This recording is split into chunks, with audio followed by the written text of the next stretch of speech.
Life reserves its treasures for those who deserve it, not those who need it. You must decide to act. You must have the discipline to act. Now here's what's important about discipline. One discipline affects another discipline. All disciplines affect each other. In fact, here's a good philosophical phrase: everything affects everything else. Nothing stands alone. Don't be naive and say, this doesn't matter. Of course it matters. It all matters. Some things may matter more than others, but everything matters. If you'd rather sleep in than go for a walk around the neighborhood, pretty soon it will matter. If you'd rather spend your money instead of saving it, pretty soon it will matter. If you'd rather put off a letter to an old friend instead of corresponding regularly, pretty soon it will matter. If you'd rather work late every night instead of going home and spending time with your family, pretty soon it will matter. It all matters. Every letdown affects the rest. If you won't walk around the block, you probably won't eat right. And you probably won't buy the books. And you probably won't attend the seminars. And you probably won't spend your money wisely. And after years of this, it all adds up. So the key to reversing this process is to start picking up the disciplines. It does matter. It all matters. Now, here's the positive side. Every new discipline affects the rest. Every new discipline makes a difference. That's why action is so important. The smallest action, the least action, the action that you won't think will matter. It all matters. Take it. Because when you start accomplishing and the value starts to return, you'll find inspiration to do the next one and the next one and the next one. If you start walking around the block, it'll inspire you to start eating right. You start eating right, it'll inspire you to get a book. You get a book and it'll inspire you to get a journal. You get a journal and it'll inspire you to develop some skills. Disciplines affect each other. Lack affects the rest of your life. The key is to diminish the lack. One of our greatest temptations is to just ease up a bit, to do just a little bit less than you're capable of, to take a little break. Somebody says, it'll just affect my sales. No, it'll affect your consciousness. It'll affect your philosophies. It'll affect your home life. It'll affect everything. No, you can't ease up a bit. That's what vacations are for. When you're at work, when you're on vacation, rest. Wherever you are, be there. If you think about vacation when you're at work, you'll surely think about work when you're on vacation. You'll just mess it all up. So be disciplined. Get involved. Do all that it takes to get the job done. Get your health back. Get your bank account where it's supposed to be. Get your family in order. Get disciplined, be disciplined every day. When you set up the disciplines that give your life structure, miracles can happen, multiplied.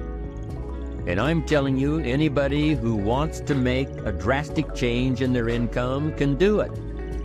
I was broke at age 25 and a millionaire at age 31.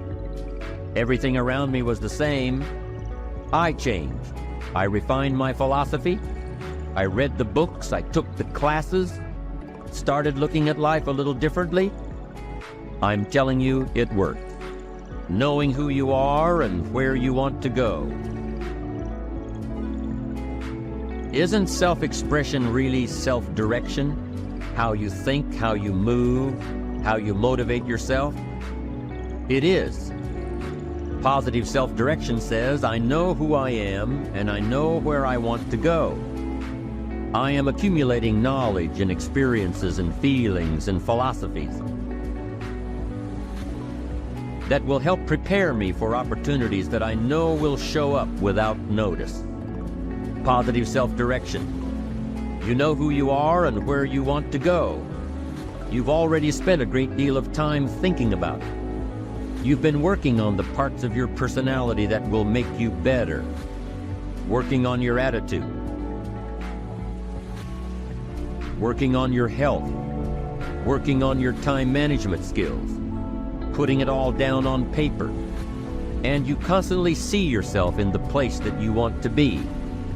As you talk with yourself every day, how often do you ask, is what I am doing today getting me closer to where I want to be tomorrow?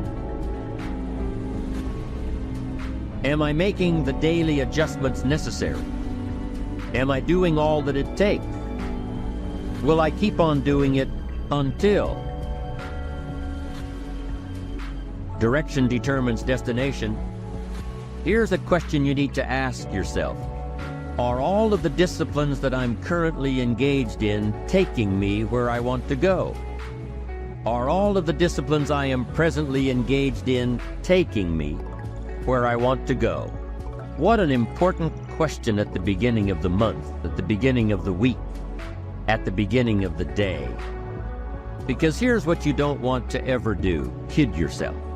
Kid your neighbor and kid me and kid the marketplace if you want to, but gosh, you can't kid yourself. With your fingers crossed, hoping you'll arrive at a good destination when you're not even headed that way. You say, maybe the wind will take me. Well, there's a chance. But you've got to take charge. You've got to ask yourself often, am I doing the disciplines that are taking me in the direction that I want to go? I don't want to be faked out here and think I'm on the way to financial success when there's not a prayer, not a hope. I don't want to be faked out hoping that there's someone else who's going to take care of it, take care of me. They're not going to take care of it. They're not going to take care of me. What if all of your negative relatives turn positive? What'll that do for your fortune and your future? Not much. If prices come down a little, what'll that do for your fortune and your future, and your sophistication and your culture? What'll that do? Not much. If the economy gets a little better, what'll that do? Answer, not much. If you don't make plans of your own, you'll fit into someone else's plans. And guess what they have planned for you? You're right, not much. Most people wake up every morning counting on this not much list. And that's why what they have is not much. Not much hope, not much promise, not much progress. They're driving what they don't want to drive, living where they don't want to live, doing what they don't want to do. Forget the thief waiting in the alley to snatch your purse. What about the thief in your mind? Lazy, not stimulated by thoughts and questions. Don't become a victim of yourself. Ask yourself these questions. Is this the direction I want for my life? Is it someone else's direction? Is it a goal that I have been ingrained with since my childhood? Is it my parents or my spouses or my bosses or my children's? Is it mine? Ask yourself these questions. Debate them if you will. Debate the ideas I am sharing with you on this program later. After you've heard all the ideas, debate what will work for you and won't work for you. But most importantly, get into the debate of your inner mind. What am I doing that works? What am I doing that doesn't work? Debate it all. Work with your mind to figure out the best possible direction for you. Your self-direction. Direction must be your own, or it can end up being damaging. Damaging to your soul, damaging to your spirit, damaging to your health. A new goal can reach out and grab you in one day, give you the push and the ambition and the momentum to change your course, where you want to be. But the final destination does not happen overnight. It still takes a lot of work. It still takes time for the plans to build, to grow, to run the course.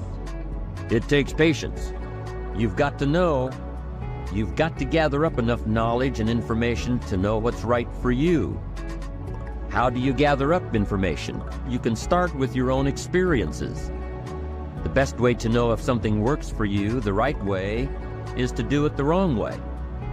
Now, you can't keep doing it the wrong way. You've got to be smart enough to say, hey, this isn't working, and change it. Start doing it the right way. Defining a goal, planning a goal, knowing that with enough planning and dedication and hard work, you'll meet your goal. You know that it will be tough for the first few years, but the sacrifice is well worth it. So in the meantime, you've got to be ready for it. If you wish to be ruler over many, you've got to be faithful with few. If you wish to have power and influence over many, be the leader of many, and get the return from many. Be faithful when there's just a few. Faithful meaning disciplined. Be disciplined when there are just a few. And in your own enlightened self-interest, that gives you the best chance to be the ruler, or to have power, or to have influence, or to have a place of honor among the many. Be faithful when there's just a few. Be totally absorbed when there's just a few.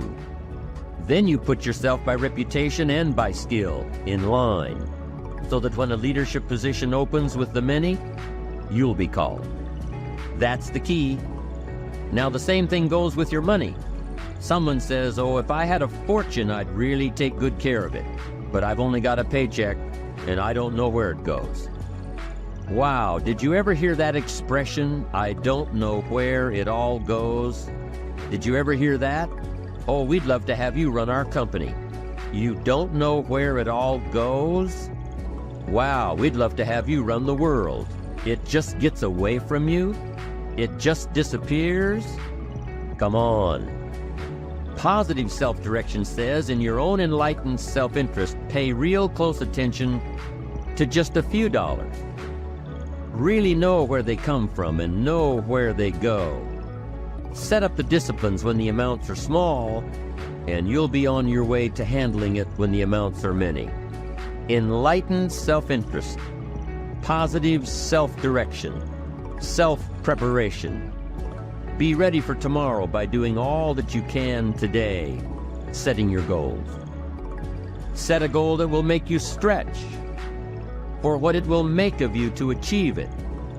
What a brand new reason for setting goals. What an all-encompassing challenge to have a better vision of the future, to see what it will make of you to achieve it. And here's why. The greatest value in life is not what you get. The greatest value in life is what you become. The major question to ask on the job is not, what am I getting here? The major question to ask is, what am I becoming here? It's not what you get that makes you valuable. It's what you become that makes you valuable. Set the kind of goals that will make something of you to achieve them. Being ready, being worthy, becoming the person you need to be in pursuit of what you want.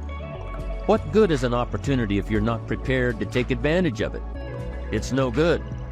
Won't do a thing for you. Be prepared. The major key to the good life. The major key is not in learning how to set goals. It is not in learning how to better manage your time. It is not in mastering the attributes of leadership. Every day in 1,000 different ways, we are trying to improve ourselves by learning how to do things. We spend a lifetime gathering knowledge in classrooms, in textbooks, in experiences. Now, if knowledge is power, if knowledge is the forerunner to success, then why do we fall short of our objectives? Why, in spite of all our knowledge and in spite of our collective experiences, do we find ourselves aimlessly wandering, settling for a life of existence rather than a life of substance? There may be many answers to this question. Your answers may be different than your associates or your spouses or your friends. The fundamental answer is the absence of discipline. Applying all that we know. Discipline. Self-discipline. We might add one more word here, consistent. Consistent self-discipline. It doesn't really matter how smart you are or how much you know if you don't use it. It doesn't really matter that you graduated magna cum laude if you're stuck in a low-paying job. It doesn't really matter if you attended every seminar that comes to town if you don't apply what you've learned. Better than knowledge is applied, and once we've applied our knowledge, we must study the results of that process. Apply our knowledge, study the results. Refine our approach. Finally, by trying and observing and refining and trying again, our knowledge will inevitably produce worthy results, admirable results. And with the joy and results of our efforts, we continue to apply, to learn, to observe, to fuel our ambition with the positive reinforcement of continued progress.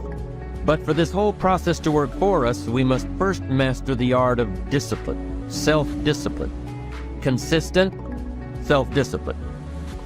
It takes consistent self-discipline to master the art of setting goals, to master the art of time management, to master the art of leadership, to master the art of parenting and relationship. If we don't make consistent self-discipline part of our daily lives, the results we seek will be sporadic and elusive. It takes a consistent effort to truly manage our valuable time, or we'll be consistently frustrated. Our time will be eaten up by others whose demands are stronger than our own. It takes discipline to conquer the nagging voices in our minds, the fear of failure, the fear of success, the fear of poverty, the fear of a broken heart. It takes discipline to keep trying when that nagging voice within us brings up the possibility of failure. It takes discipline to admit our errors and recognize our limitations. The voice of the human ego speaks to all of us. Sometimes the voice of ego says that we should magnify our value beyond our result. It leads us to exaggerate, to not be totally honest. It takes discipline to be totally honest, both with ourselves and with others. It starts when we're kids. Johnny says, "I didn't do it. I didn't do it." Maybe Johnny didn't do it, but he probably had something to do with it.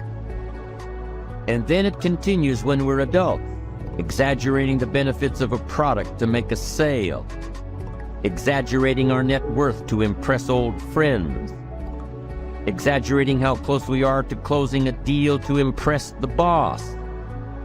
And only an all-out, disciplined assault can overcome this tendency. It takes discipline to change a habit, because habits are formed a little bit each day, every day.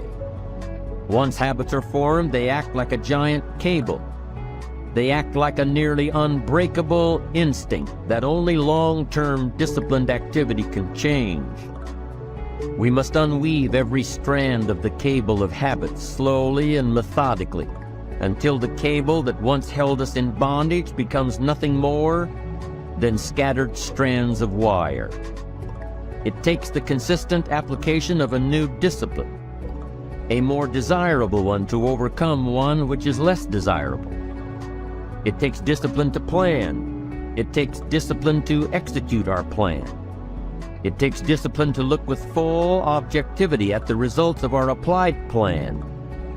And it takes discipline to change either our plan or our method of executing that plan if the results are poor. It takes discipline to be firm when the world throws opinions at our feet. It takes discipline to ponder the value of someone else's opinion when our pride and our arrogance leads us to believe that we are the only ones with the answer. With this consistent discipline applied to every area of our lives, we can discover untold miracles and uncover unique possibilities and opportunities. Discipline is the key word, and if discipline is the key action, then what exactly is discipline? One good answer might be that discipline is a constant human awareness of the need for action, and a conscious act by us to implement that action. Discipline is an awareness of the constant need for action and a conscious act to implement that action. If our awareness and our implementations occur at the same time, then we begin a valued sequence of disciplined activity. Now here's the other side of discipline. If there's considerable time that passes between the moment of awareness and the time of our implementation, then that is called procrastination. Procrastination, doing it tomorrow instead of today. Procrastination, an almost exact opposite of discipline. The voice within us says, get it done. Discipline then says, do it now. Do it to the best of your ability, today, tomorrow, and always, until finally, the worthy deed becomes instinctive. Procrastination says later, tomorrow, whenever I get a chance. Procrastination also says, do what is necessary to get by or to impress others. Do what you can, but not what you must. In every circumstance we face, we are constantly presented with these two choices. Do it now or do it later. Discipline and procrastination. A choice between a disciplined existence, bearing the fruit of achievement and contentment, or procrastination, the easy life for which the future will bear no fruit, only the bare branches of mediocrity. The rewards of a disciplined life are great, but they're often delayed until some time in the future. The rewards for the lack of discipline are immediate, but they are minor in comparison to the immeasurable rewards of consistent self-discipline. An immediate reward for lack of discipline is a fun day at the beach. A future reward of discipline is owning the beach. For most, we choose today's pleasure rather than tomorrow's fortune. So how can you get rid of the easy distractions? How can you keep your mind on what you're trying to do? How can you keep an attitude of doing it all and doing it now? How can you make the choice of discipline over procrastination? How can you stay focused on your ambitions? How can you avoid conversations at the water cooler? You can keep your focus on your work. You can get it done today instead of tomorrow. You've got to really work on your consistent self-discipline on a daily basis, or you'll find yourself distracted. Distracted by negative thoughts, distracted by negative people, distracted by water cooler chatter, and pretty soon, depending on the type of people you've associated with, distracted by your doubts within yourself. Never underestimate the power of influence and association, and never underestimate the power of your own consistent self-discipline. Now let's take a closer look at discipline, at the 3 steps to becoming disciplined. First, true discipline is not the easiest option. Most people would rather sleep until 10 o'clock than get up at 6. It's easier to go to bed late, sleep late, show up late, leave early. It's easier not to read. It's easier to turn on the television than to open a book. It's easier to do just enough than to do it all. Waiting is always easier than acting. Trying is always easier than doing. Imagine what life would be like if we didn't have to make our bed in the morning, or keep our garage clean, or pay our taxes, or show up for work tomorrow. Wouldn't it be fascinating if we didn't have to do these things? Wouldn't it be fascinating? What do you suppose would become of us? You're right, not much. For whatever the reason, the system we live in and contribute to is designed to make the easiest things in life the most unprofitable. Profitable seems to be the most difficult. Our world is and always will be a constant battle between the life of ease and its momentary rewards and a life of discipline and its far more significant rewards. Each has its own price, the price of discipline or the price of regret. We will pay one or the other. What we wish we had done is the voice of regret, speaking in a sorrowful tone at a time when there is no going back. This is regret. No second chance. No, what would I do differently? Choose one or the other, but both will have their price, the price of discipline or the price of regret. One costs pennies, the other a fortune. Dostoevsky said, "There are hundreds of young men who would die for the truth, but very few who would spend 5 years studying to know what the truth is." Dying for the truth is much more dramatic than the discipline of studying it one little piece at a time, one day at a time, 1 month at a time. But in the big picture, is dying for the truth really easier than adhering to the daily disciplines?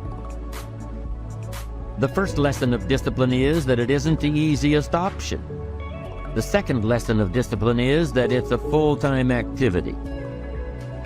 And we've said that the best form of discipline is consistent self-discipline.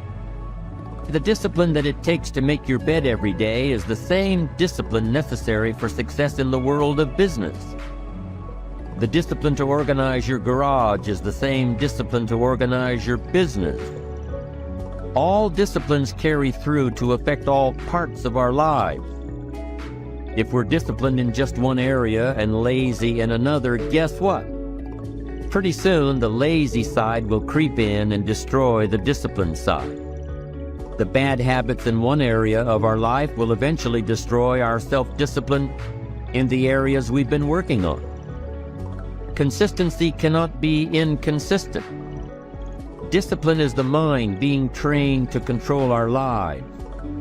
Discipline is a set of standards which we've selected as a personal code of conduct. Discipline is imposing on ourselves the requirement for honoring these standards. Once we've adopted these standards of behavior and conduct, we're committed to honor them. And if we don't, then there can be no disciplined activity. We find ourselves announcing our standards to our relatives, our friends, our associates.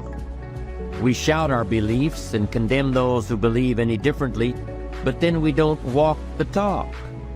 We end up acting in a way far different from the beliefs we've shouted. We tell our kids that the TV is rotting their minds, yet we spend our evenings in front of it. We tell our employees that they must take advantage of every minute of the working day, yet we spend 3 hours at lunch. Do as I say, not as I do. This is inconsistent. This leads to a loss of credibility among those who watch us. And more importantly, this leads to a loss of credibility within ourselves. The only thing worse than one who is inconsistent in applying their self-imposed, all because of a discipline that was either non-existent or imposed so infrequently that it was ineffective. Here's the third step to becoming consistently self-disciplined. Number 1 is realizing that discipline isn't the easiest option. Number 2, discipline is a full-time activity, day by day, every day. And the third step to becoming self-disciplined is really a philosophy that holds one of life's unique promises. Number 3 simply says, for every disciplined effort, there is a multiple reward. That's one of life's great arrangements. It's like the law of sowing and reaping. In fact, it's an extension of the biblical law that says if you sow well, you reap well.